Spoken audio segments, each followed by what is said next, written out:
Good idea. Prayer works. Amen. I think maybe we should pray and invite the Lord in on this and ask for His divine aid, both as I speak, but as you listen, and ask for His help and His guidance and for His Spirit to be with us this morning as we work through His Word. So let's just take a time out and go to the Lord for a minute. We'll dive in.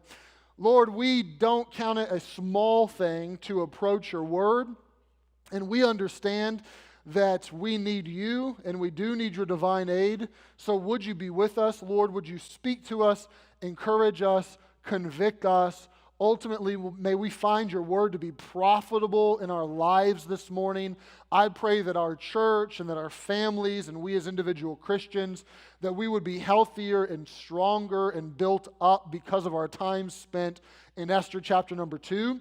So would You use this, please? Lord, we ask for Your help even as we work through these next couple weeks, all that's on the docket. Lord, tomorrow kids will show up, and we want Your help to educate and to influence. And Lord, we want Your help with these projects and working out all the little details on them. And all that we say and all that we do, Jesus, we submit to You, and we tell You that we want it to be for Your glory. And it's in Your name that we pray. Amen. Well, if you missed last week, let me catch you up a little bit. We started our series, The God of Great Reversals, and we worked through Esther chapter number 1 last week. And Esther chapter number 1, you're basically introduced to Xerxes. Xerxes is also known as Ahasuerus. He's this Persian king who is extremely powerful. He rules the known world at that time. He sits on a throne. What he says is as the voice of heaven, the voice of the sun. He wants people to behold His glory, to behold His majesty. He's rich. He has multiple palaces. He has absolute opulence. He has this party to end all other parties where he has a 6-month party with 10,000 or so people where there's unlimited food and drink. And he has this impressive, desirable kingdom, but also in many ways, as we ended chapter 1 last week, we saw that he has this laughable kingdom because he's full of pride. He's a man who gets drunk and he makes dumb choices, not the least of which is divorcing his queen because she won't allow him to parade her in front of a bunch of other drunken men. And we'll see in a moment that he regrets this decision. He knows it's a bad decision. And we're supposed to look at even the decrees that they give and see them as illogical and stupid and full of fallacies. But we dare not laugh too long or hard at this kingdom because we will find this week that the kingdom is also a very frightening place to live. And what we will look at today, I will tell you up front, is not an entirely fun message. In many ways, it will send shivers down your spine. It's even kind of PG-13 in a lot of areas. But we'll find that the power of this empire, though it's laughable in some respects, it's not a joke. And it is dark, and it is ugly, and it will exert its power in any way it sees fit. So we're going to look at this together. Esther chapter number 2, verse number 1. I want to start just with the first 3 words, after these things. You say, after these things, after what things? Well, certainly after the things of chapter 1, the book is arranged in chronological order, but more than that, you have to know that there is a big gap in between chapter 1 and chapter 2. There is a 3 to 4 year gap. We know this first of all because of the text. So chapter 1 verse 3 told us it was the 3rd year of Ahasuerus' reign. If you look in chapter 2 verse 16, when Esther is introduced, you'll find it's the 7th year of Ahasuerus' reign. So this is a 3 to 4 year period that has expired in between dismissing Vashti as queen and now finding a new queen that we'll see in chapter 2. We also know this just because of history. And it's good that we know that our biblical account lines up with the historical account. We know from history that Xerxes actually went out on a multi-year, unsuccessful military campaign against Greece. This was really the last corner of the known world that he had yet to conquer. His father Darius could not conquer the Greeks, and so Xerxes amassed what was probably the largest known army up until that point in history. Many estimate that it was 1 million soldiers plus. It was a massive army, and he was going to go conquer Greece. And you can read about this actually from Herodotus. Herodotus is a Greek historian.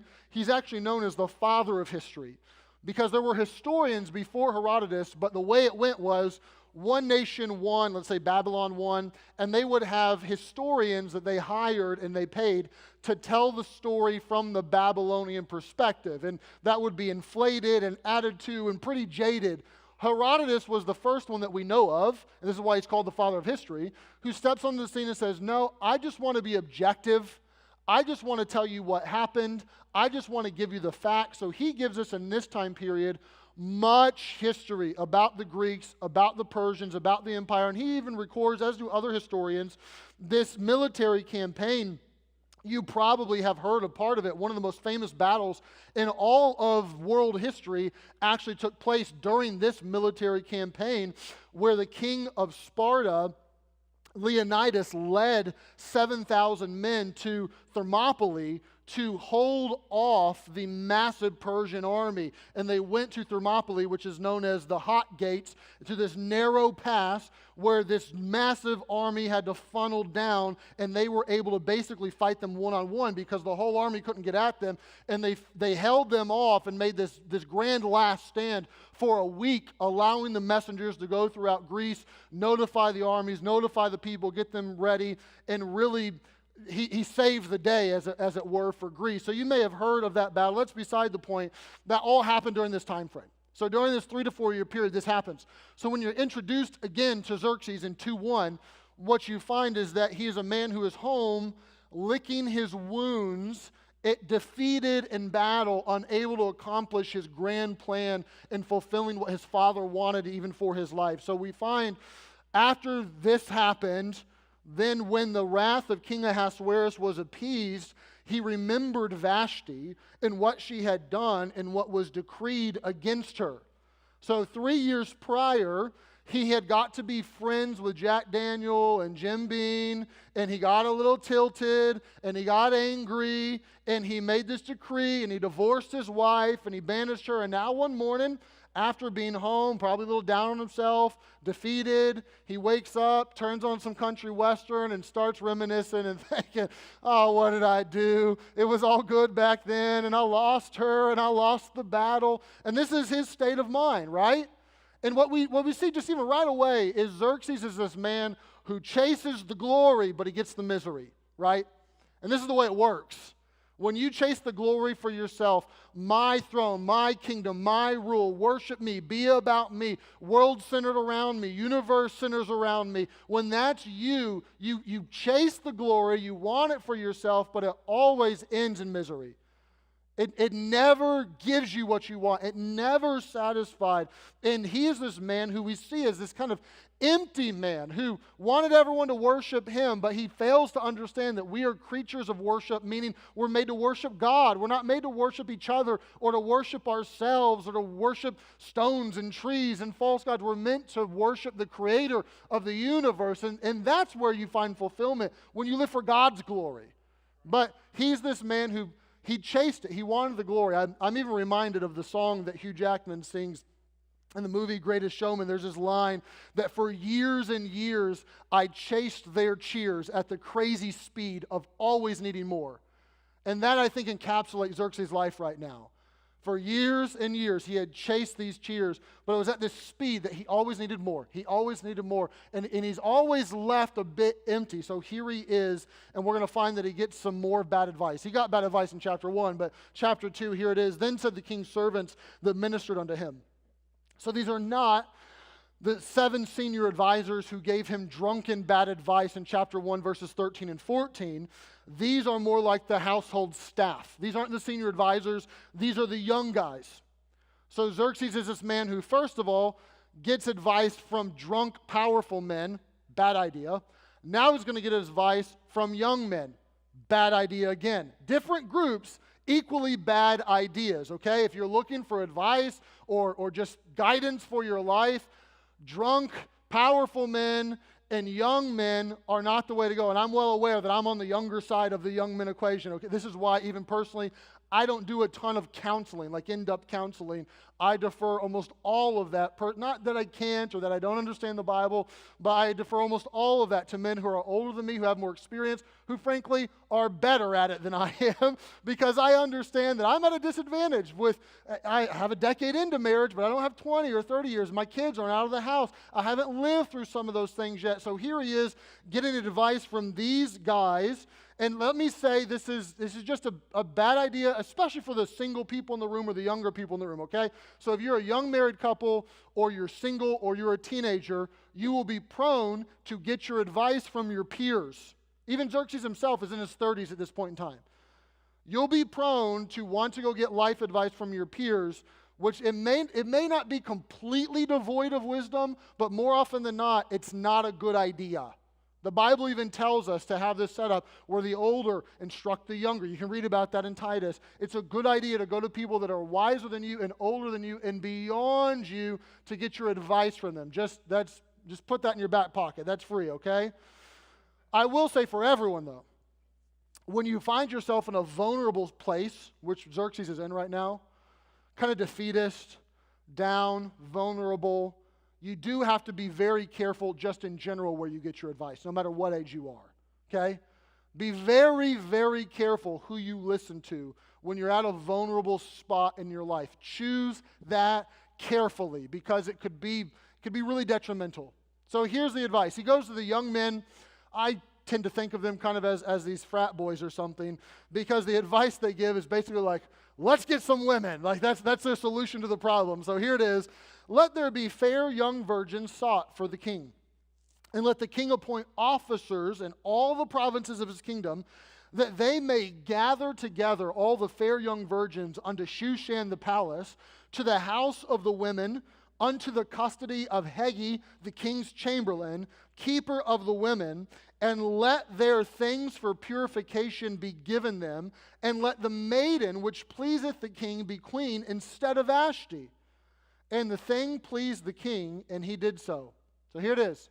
King, you're lonely, divorced your wife, bad decision. But look on the bright side, you single now, man, okay?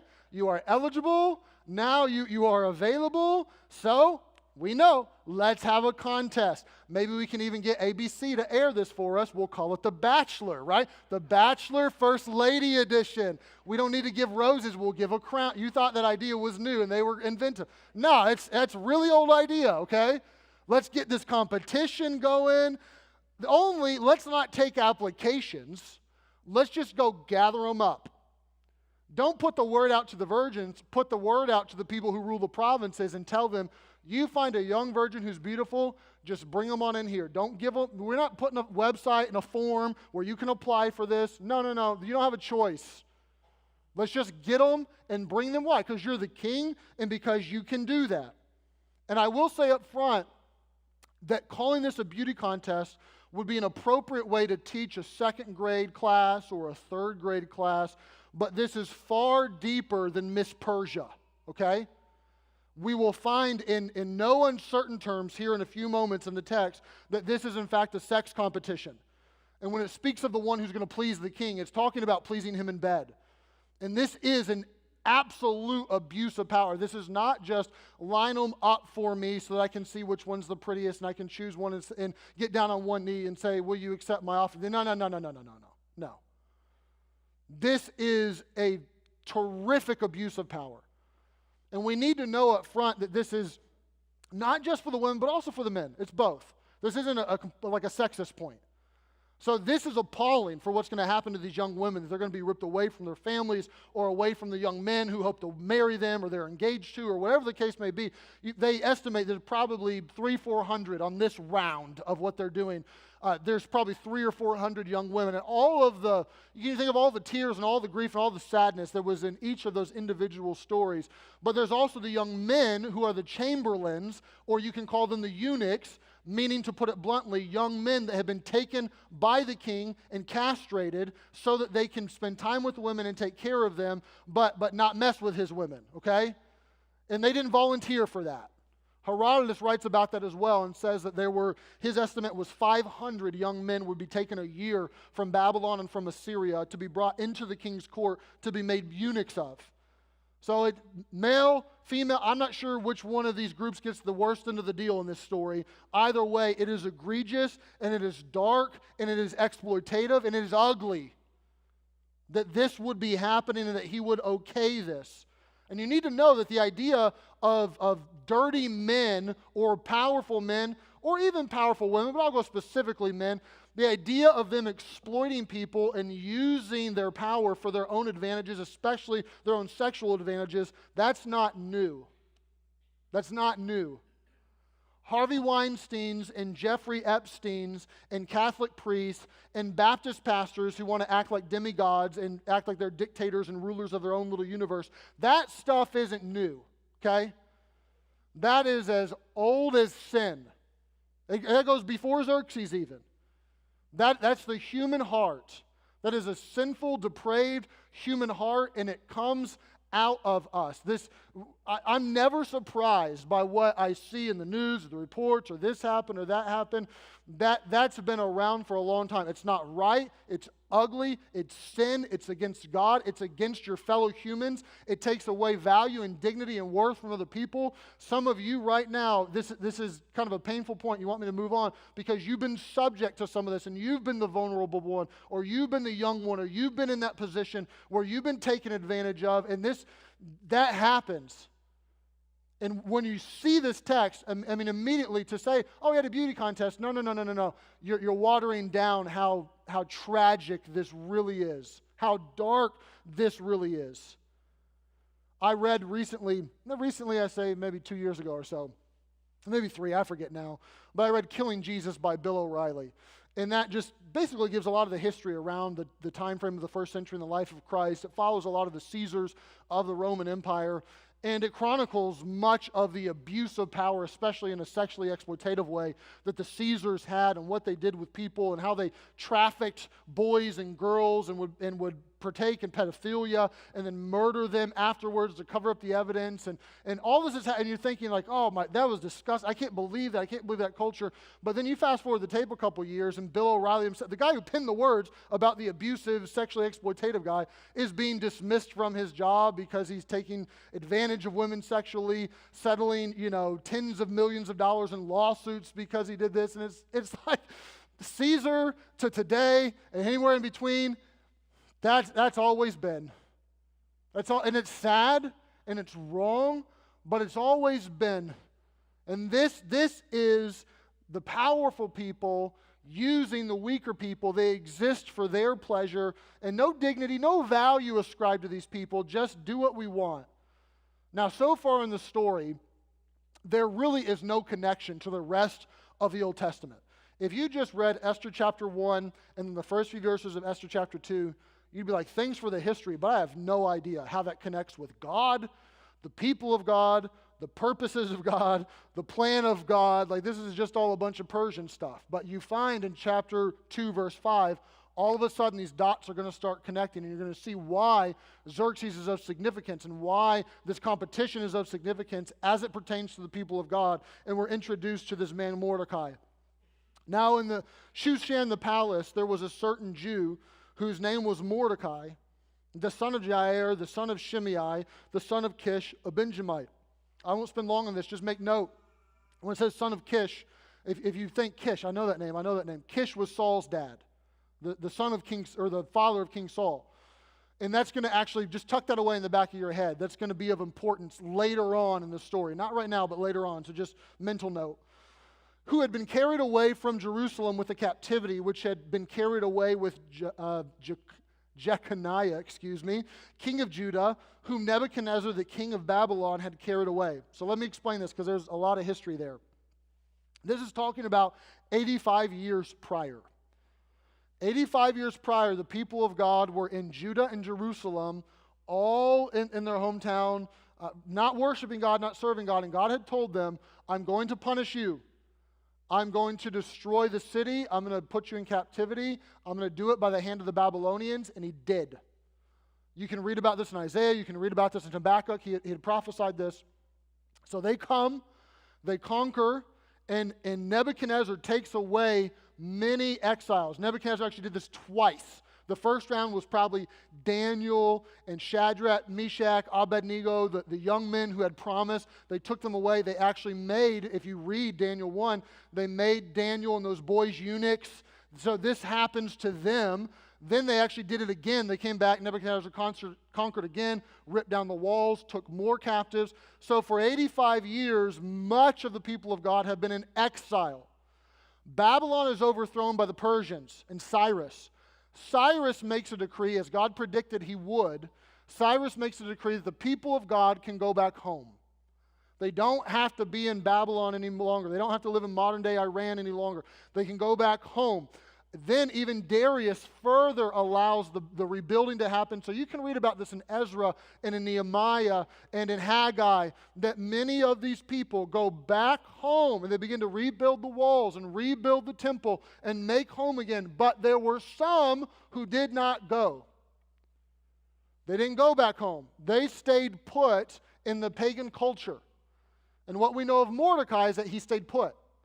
Now we don't know why. We'll see at the end of chapter 2 next week that Mordecai does have a place of service in the kingdom. He is a civil servant of sorts. So maybe he just had a comfy job. Maybe his parents were old and he didn't think they could make the trip and they wouldn't survive it. We don't know. All we know is that the people who were yearning for God and for his place in his kingdom went home to rebuild, and the others stayed, which was not generally a positive thing. And Mordecai is part of this group that chooses of his own volition to stay there in the pagan culture. Okay? Verse number 7. And he brought up Hadassah, that is Esther. Hadassah is her Jewish name. Esther is her Persian name. His uncle's daughter, for she had neither father nor mother. And the maid was fair and beautiful, whom Mordecai, when her father and mother were dead, took for his own daughter. So this is his uncle's daughter, meaning Esther is his cousin. So Mordecai and Esther are cousins. Mordecai is presumably significantly older because the text says that he takes her as his daughter and he raises her when her parents die. We don't know how her parents died. We just know Esther's an orphan. And you can think of Mordecai as her cousin, but the best way to think of Mordecai is as her dad, as her adoptive dad who took her in and said, let me care for you and let me raise you. And we know that these two, Mordecai and Esther, people of God, the point is that they're exiles, they're misfits, they're people of God in the midst of a pagan culture, and he doesn't belong, she doesn't belong in this culture really. So they're going to be marginalized, they're going to be vulnerable, they're going to be weaker, and in many ways they are representations of Christians. Because we know, according to the New Testament, that we as Christians, right now, living here on this earth, are in fact strangers, foreigners, pilgrims, all words that the New Testament uses of us, and that we actually need to abstain from fleshly lusts, which war against our soul, meaning that we are the people who are in the middle of the pagan culture and are going to have things that come at us and war against us and tempt us and say, look at us, chase your own glory, get your own wealth, do it the way of the world, that we are these people, just like Mordecai and Esther. And it says in verse number 7, sorry, we already looked at that. Verse number 8, that Esther is swept up in this. So there's this competition that they set up for the king. Here's Esther, verses 6 and 7 told us she was beautiful. And you can probably connect the dots already, but it's going to connect them for you and let you know that Esther she becomes a part of this. Verse 8, so it came to pass, when the king's commandment and his decree was heard, and when many maidens were gathered together unto Shushan the palace, to the custody of Hegi, that Esther was brought also unto the king's house, to the custody of Hegi, keeper of the women. And the maiden pleased him, speaking of Hegi, the keeper of the women, and she obtained kindnesses of him, and he speedily gave her things for purification, with such things as belonged to her, and 7 maidens, which were meet to be given to her out of the king's house. And he, Hegi, preferred her and her maids unto the best place of the house of the women. So, Esther is swept up in this. She's brought to the king's house that you can think of as the king's harem. And she's put under the custody of the man who oversees this, and you find that this is a competitive world from the get-go. That as the girls come in and as they're assimilated, they all take a number, and they begin to assess which ones are the most promising, which ones are the sexiest, which ones have the most potential. And you find from the get-go, even before Esther visits the king, that from the get-go, Esther is the front runner. That Esther, if the power rankings came out for this competition, the Bachelor First Lady edition, that Esther is one of the top few. She's up there, right? The Vegas odds on her, they have her as a favorite. So Haggai gives her, it says, the place, like he gives her the suite instead of the bunk beds. He gives her the filet instead of just the flank steak. He gives her the nice cosmetics instead of the cheap drugstore ones. He takes care of her because she's the favorite kind of out of the gate here. And this is how Esther's culture operates. Basically, you are ascribed value by the size of your wallet and the size of your dress. If you're King Xerxes and you have stuff and you have opulence, then people will look at your glory and say you're rich and look at your palace, and you get value from the size of your wallet. And all these girls who are beautiful, they get value from the size of their dress. Now, aren't you thankful we just don't live in that culture anymore? Wink, wink. Right? Can't you see a little bit of a common thread from 2,500 years ago to today? Of still people being looked at and valued and treated differently based on the connections they have, the influence they have, the money they have, the beauty that they have. That not much has changed. There are still today lots of people who will stay in jobs that they hate and they're miserable in, but it gives them the leverage, the opportunity, the power, the money, so I'll put up with it and I'll endure it because it gives me what the world values, right? And I value it too. There are lots of young women, not just young women, but especially young women, who will have these eating disorders that attack them. Not completely. I know that's a complicated subject, but much of the time it is because I've been told that I need to look this way and be this way, and so I'm going to mistreat myself just to be sure that I follow the expectations that culture has placed on me. This is not at all uncommon. Even the way that singles approach prospective mates, even the way Christian singles approach prospective mates. I know that Kia and Brian, where are you at, Kia and Brian? Wave at me. Okay, I just saw them in the lobby, just got engaged. Okay, they're loud and proud about it, just got engaged. Okay, so I'm sure, we can give you a round of applause. That was relatively weak, but hey, I'm for you. I'm sure they didn't do it this way, but many singles look at their prospective mates, even Christian singles, and basically say, man, if I got 10 options up there, first cut, how much money, what's the job look like, how attractive are they? There goes 8. 2 left. Dear God, I hope they have character. That happens all the time. And I'm not saying that being attracted to your spouse is trivial. I'm not saying that having a job that can support a family is trivial. I would, though, recommend that be at least the second cut. That their first cut be, do they know Jesus? I'm a Christian. Are they saved?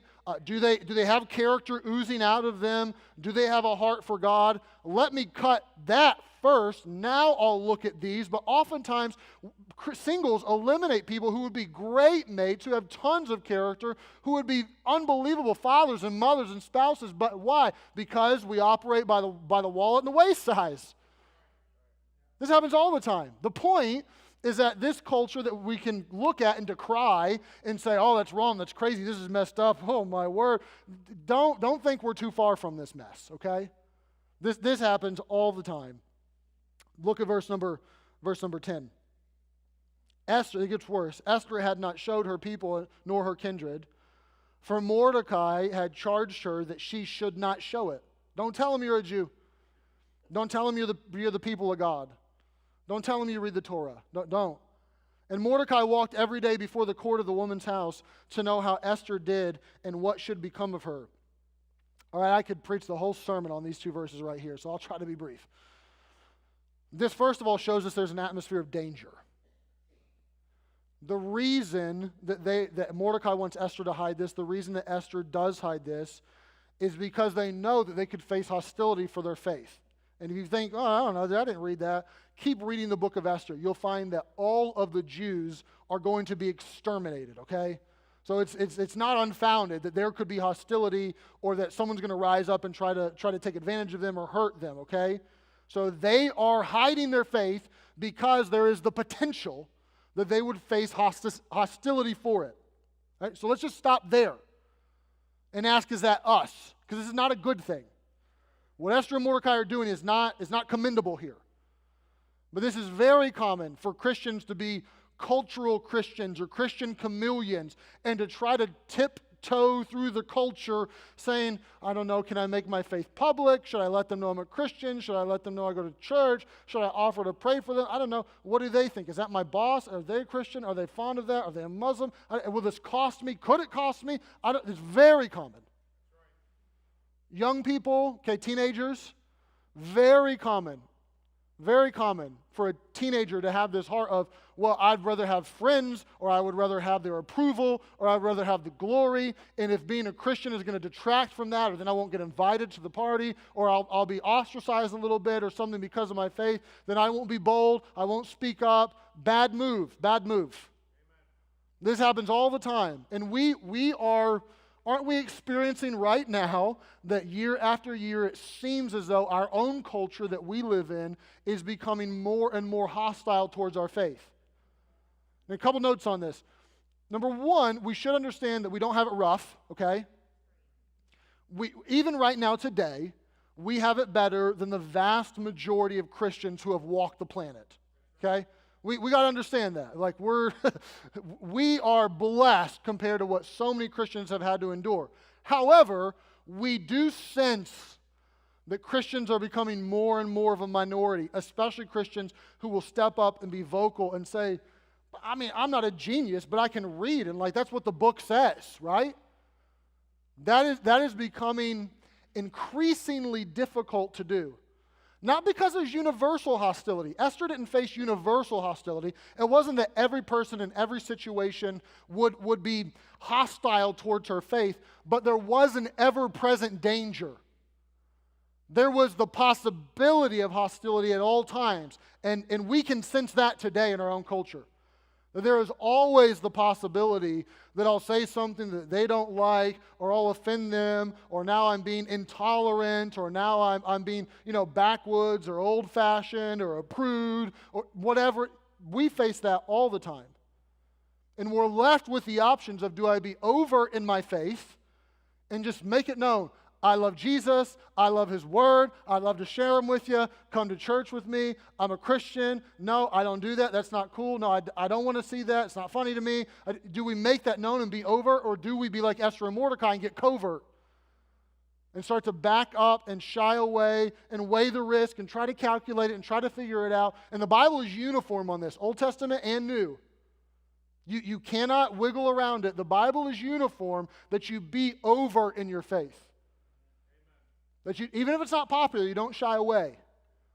You say, but that means, I could be in these really tough situations where that could cost me my job. That could cost me their approval. That could cost me, social status. Yes, I'm aware of that. I am aware of that. But even if it costs us, you still stand. That's what you're supposed to do. And when you do stand, it does cost you. You don't go in a corner and suck your thumb and pout about it. You move on for Jesus and don't become a crybaby. But here's Esther and Mordecai, who are in this culture of danger that Mordecai has chosen to stay in. Here they are shying away and becoming covert in their faith. And you find that Esther is entirely passive through the whole text. Passive, passive, passive. More to come on that, but she's passive. And the reason she's passive, according to this, and what's maddening about it, is because Mordecai told her to be so. Okay? Mordecai, her dad, who should have been a spiritual leader in her life, says, Esther, keep a low profile, stay invisible, just be compliant. That's her dad, okay? Now, I know that not everyone in the room is a dad. I'm a dad to a daughter. If I'm a dad, and I get word that people are going to show up and they're going to escort my daughter away to go have one night with this egomaniacal maniac who sits on a throne and says that he speaks as the voice of God, I'm not going Mordecai's route. I don't know what exactly I'd do. I don't know if I would smuggle my daughter out of the country. I don't know if I'd shave her head and say, she's a boy. I don't know what, probably not that one.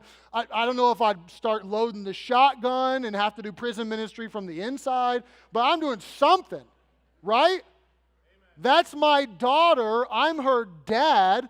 I'm not going to be passive about it. I'm not going to tell her to be compliant about it. And Esther, just do whatever the men want you to do. That seems like terrible advice, right? So here's a man that as a father is just, he's off his rocker. He's a passive father. And so dads in the room, and I'll even push it to moms and to granddads and grandmothers, but especially dads in the room, please don't be a passive father. And I understand that. I don't have a teenager yet. I don't have a young adult daughter yet. And I know that that's more difficult than I anticipate it will be. I know. But I'm here to tell you, this is good advice. I haven't lived there, but it's good advice nevertheless. Please don't let your 13-year-old or 14-year-old or 16-year-old or 20-year-old for that matter, I'm not sure what we came up with, she's an adult now, so I have no say in the matter. If you're a dad, don't be passive. Well, they really like each other and they're spending a lot of time together. I think they're even fooling around a little bit. And, I'm going to go Mordecai. I'm going to pace back and forth. I'm going to try to find out some information. And I'm going to be worried. And I'll even pray a little bit. Say something. Do something. Like step up to the plate. Well, I want to keep the peace. I don't want to cause a commotion. That boy, his parents, I could offend them. Get over it and be a dad, okay? Well, she's 17 now. She needs to start making some decisions on her own. And that's true on its surface level. But if they're sleeping together and about to move, step up. Like step up and be a dad about it. This is a man, it's a classic example of what not to do.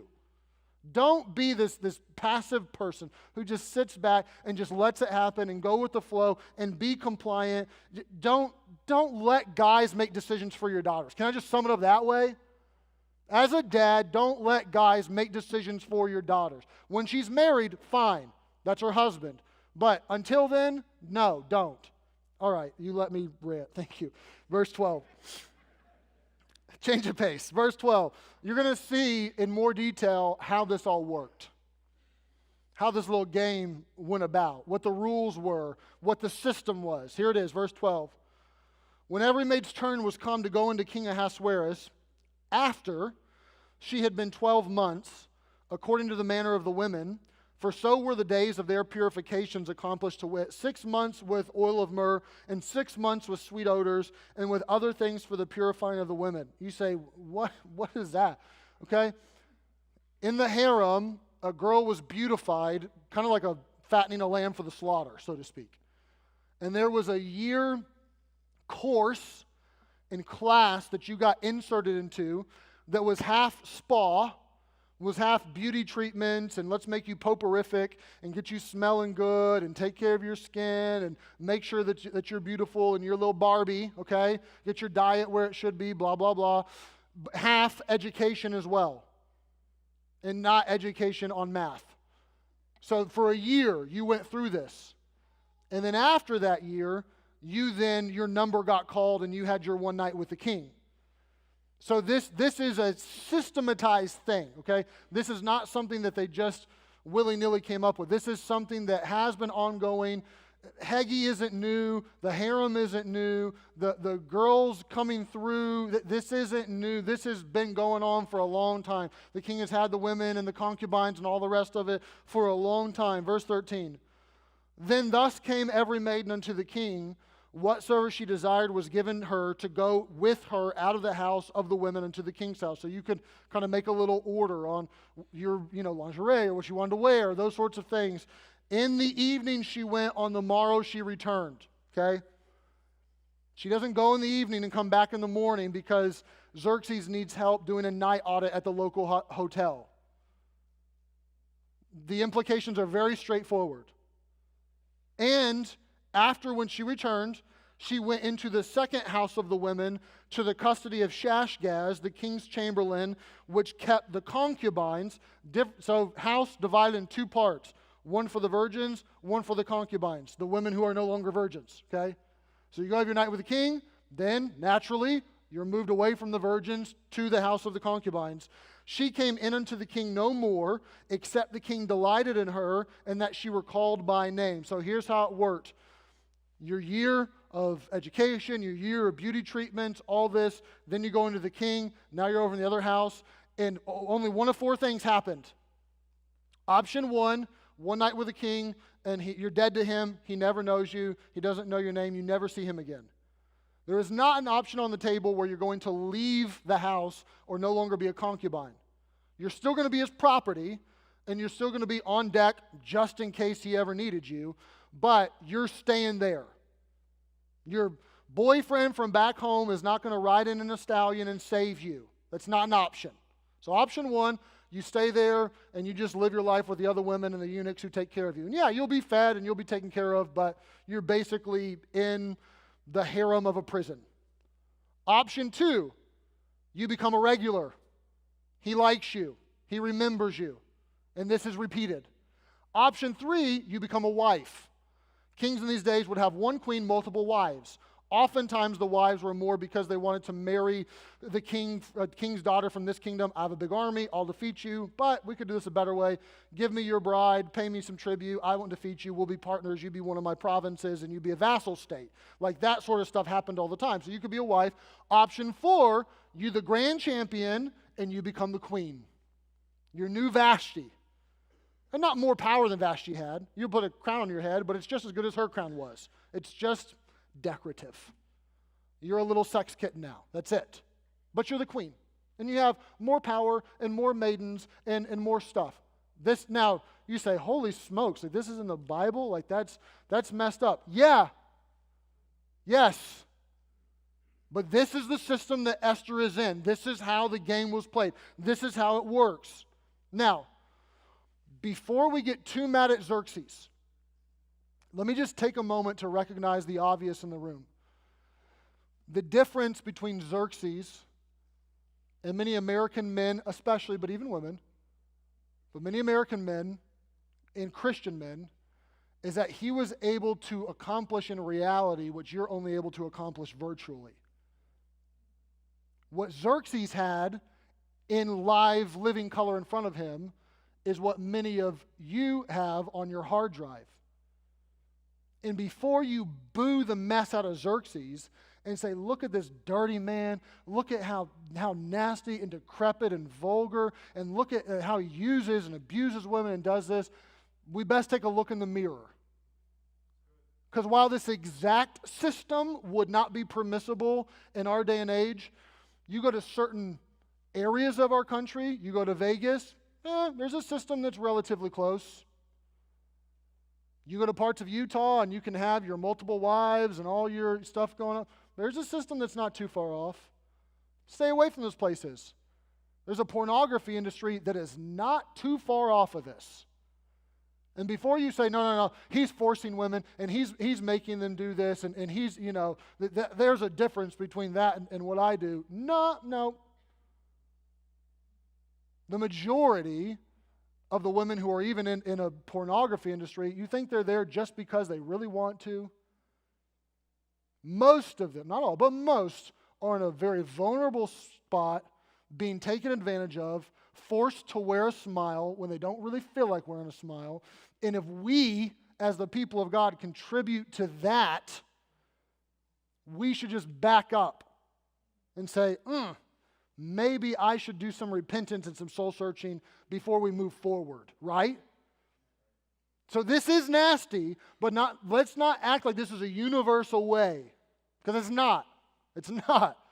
And if this is you and you have a cycle of for a year or 2 or 10 or 20, man, I have this pattern of sin that looks a lot like this, I would encourage you, 1, own it, 2, repent, 3, get some help and get some accountability, because there is help and there is accountability. And if you haven't been able to break the cycle on your own, in your own strength, last year or the year before that. I'm not trying to be negative or pessimistic, but the reality is you're probably not going to break that all by your lonesome this year, okay? You're probably going to need some help outside of yourself, and understand that it's going to be awkward and vulnerable and some confession, and what if my wife finds out, da-da-da-da-da-da-da, but you'd be far better off to face the music and not just keep living in Xerxes mode day after day, night after night. Moving on, what does Esther do?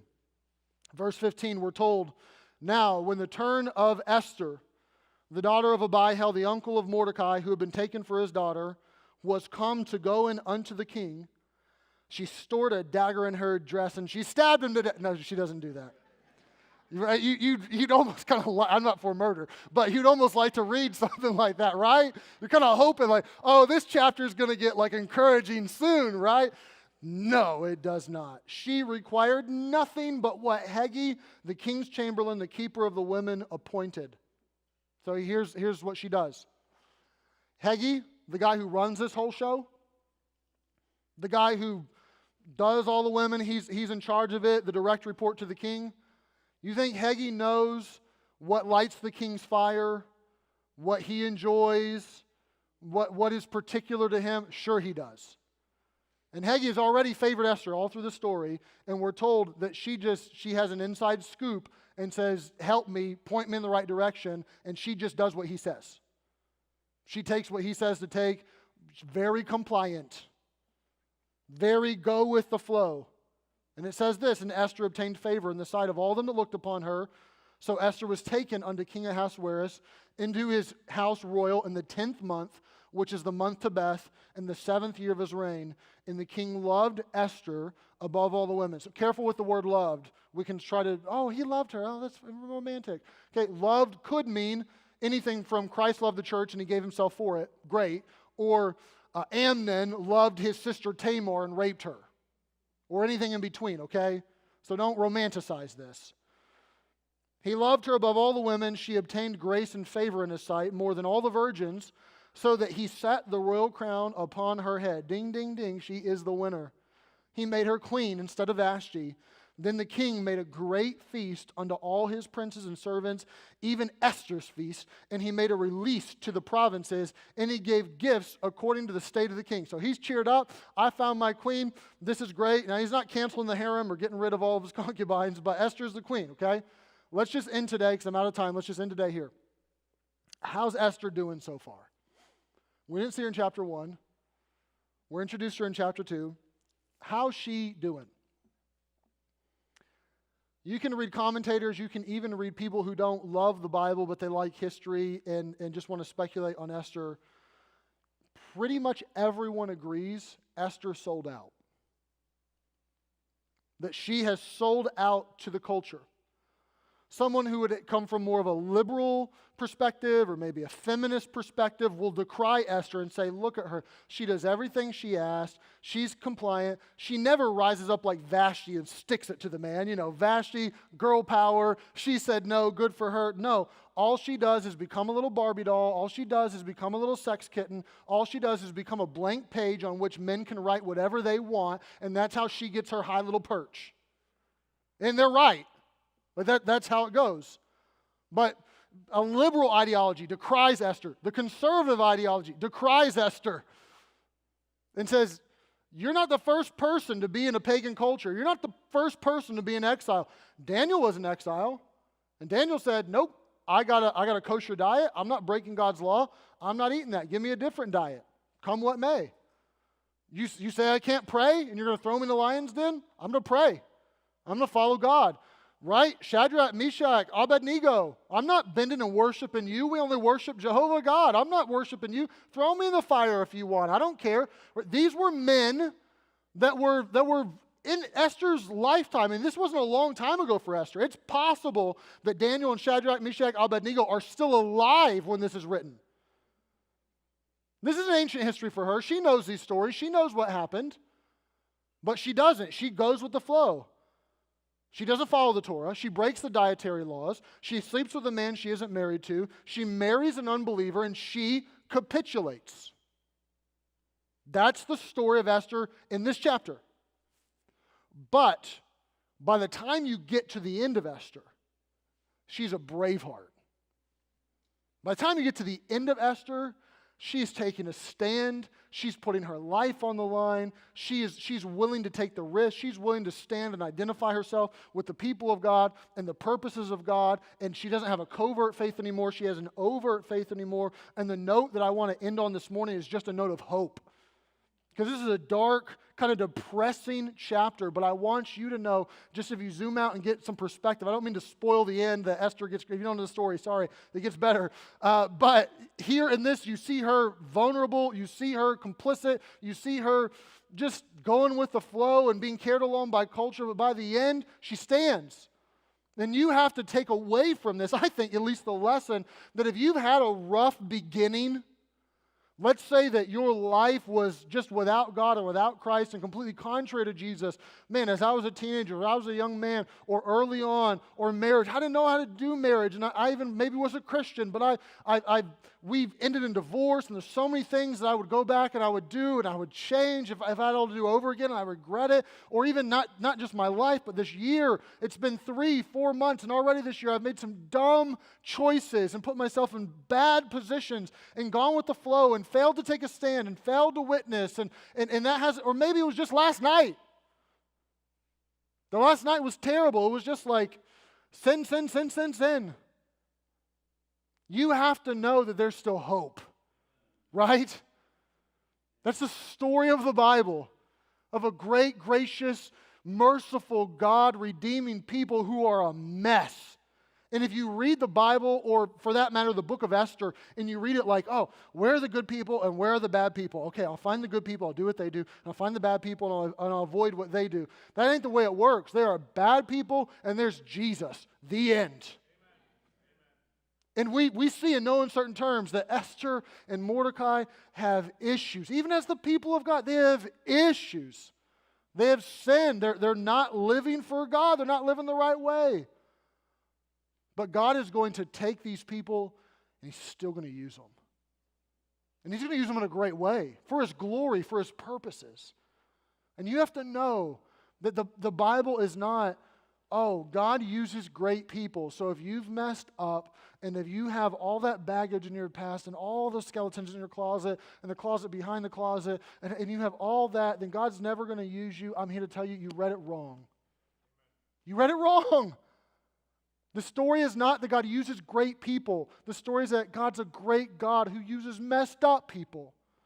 So if you're messed up and you say, man, I've been a passive parent and I've just been a cultural chameleon of a Christian and I have this covert faith around my coworkers and man, I go with the flow and I have sexual misconduct if that's you, yes, change it. Yes, see it for what it is and repent and change it. But know that God doesn't want to put your life on plan B and never use you and only use the people around you who are all clean and nice and pretty and awesome. No, no, no, no.